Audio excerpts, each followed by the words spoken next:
Bueno mga ka-info, atin pong pag-uusapan ang ilan sa mga aktres na nakapag-asawa ng mga ubod ng yamang mga personalidad.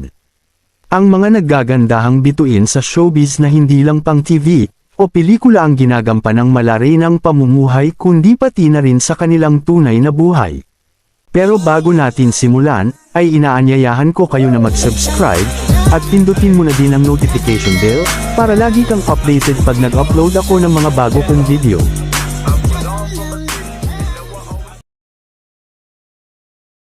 Bangs Garcia. Si Bangs ay isang dating sikat na artista ng ABS-CBN. Lubos na nakilala noong year 2008, hanggang 2009 kung saan ay naging isa sa mga pangunahing cast sa mga palabas na 14, Precious Hearts, My Cheating Heart, Shake Rattle and Roll 11, Migrante, and Marino.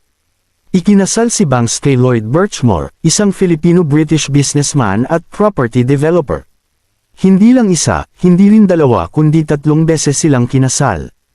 Isang civil wedding noong 2016, pangalawa naman ay isang church wedding noong January 2017 at ang pangatlo ay kinabukasan ng kanilang kasal. Ginanap ito sa Boracay kung saan sila unang na-engaged. Nagkaroon sila ng 2 anak na parehong babae.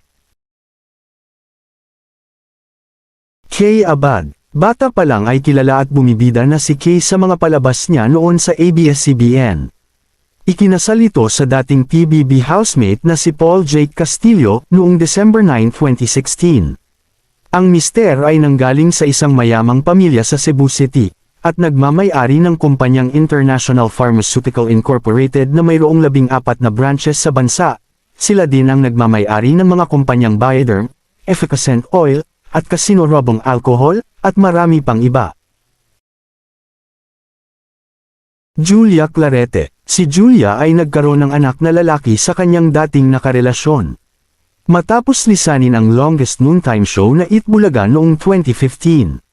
Nang ibang bansa si Julia, at kalaunan ay nagpakasal sa CEO ng Coca-Cola Beverages Philippines Incorporated, na isang Irish na si Gareth Migyao noong 2017. Una silang nagkita sa isang event noong 2011, at hiningi umano ni Gareth ang number niya sa kanyang mga kaibigan, at nag-ayang kumain sa labas, doon na raw nag-umpisa ang kanilang pag-iibigan. Krista Ranillo Lim.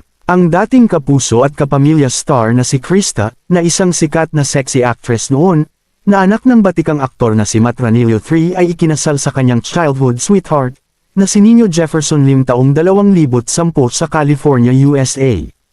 Isang mayamang Filipino-American businessman, at founder, CEO ng Island Pacific Supermarket.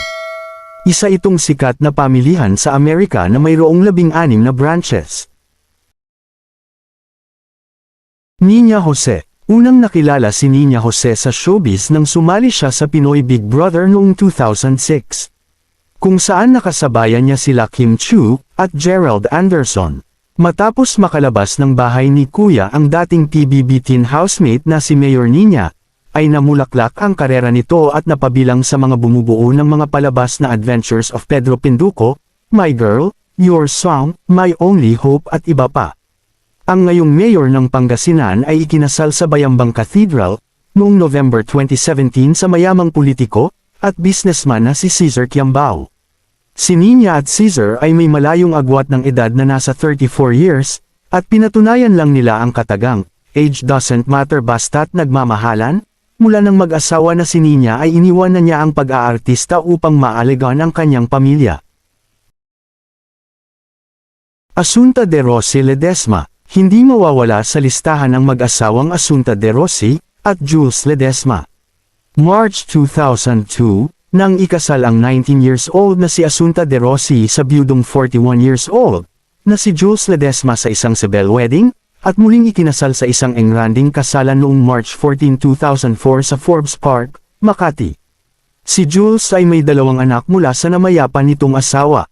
Isang malaking pagawaan ng asukal sa bayan ng Negros Occidental ang pagmamay-ari ng dating congressman, at mayamang politiko na si Jules Ledesma.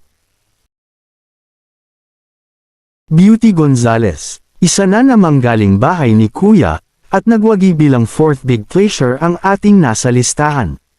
Si Beauty ay kinagiliwan ng marami sa kanyang husay sa pag-arte, at sa laki ng pagbabago sa pangangatawan nito. Siya ay ikinasal kay Norman Crisologo na isa ring mayamang businessman. Si Norman ay isang art creator ng mga mamahaling paintings at mga art collection sa bansa. Pauline Luna Soto, isang kalahok ng Little Miss Philippines, dito marahil unang nagkatagpo ang mag-asawang Pauline at ang nag-iisang Bossing Vic Soto. At kalaunay nagtuloy-tuloy na ang karera ni Pauline sa showbiz, si Bossing Vic naman ang main host ng Itbulaga. Sa tagal na niya sa industriya ay isa na siya sa pinakamayamang artista sa bansa at tinawag na silent millionaire.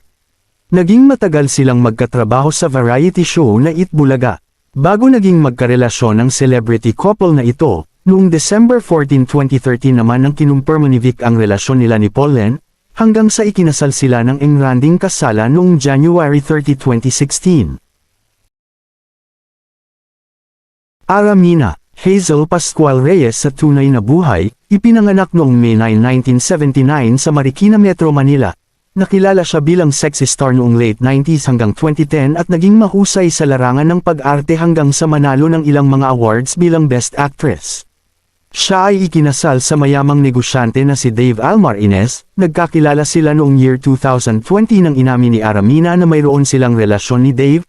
Noong January 12, 2021 ay nag-propose itong si Dave kay Ara. Noong June 30, 2021 ay nagpakasal sila ni Ara sa Baguio City sa isang bonggang kasalan. Don Zulueta, at ang huli sa listahan ay ang ageless beauty na si Don Zulueta. Ikinasal kay Antonio Florendo Lagdameo Jr. noong 1997 na isang mayamang politiko at businessman. Si Antonio ay galing sa mayamang pamilya sa Southern Mindanao at naging congressman ng Davao del Norte.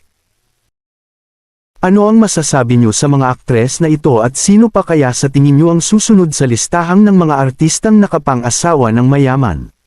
Maraming salamat sa muling panunood, hanggang sa dulo ng ating video mga ka-info. Para tuloy-tuloy ang kaalaman, huwag kalimutang mag-subscribe at pindutin mo na rin ang notification bell.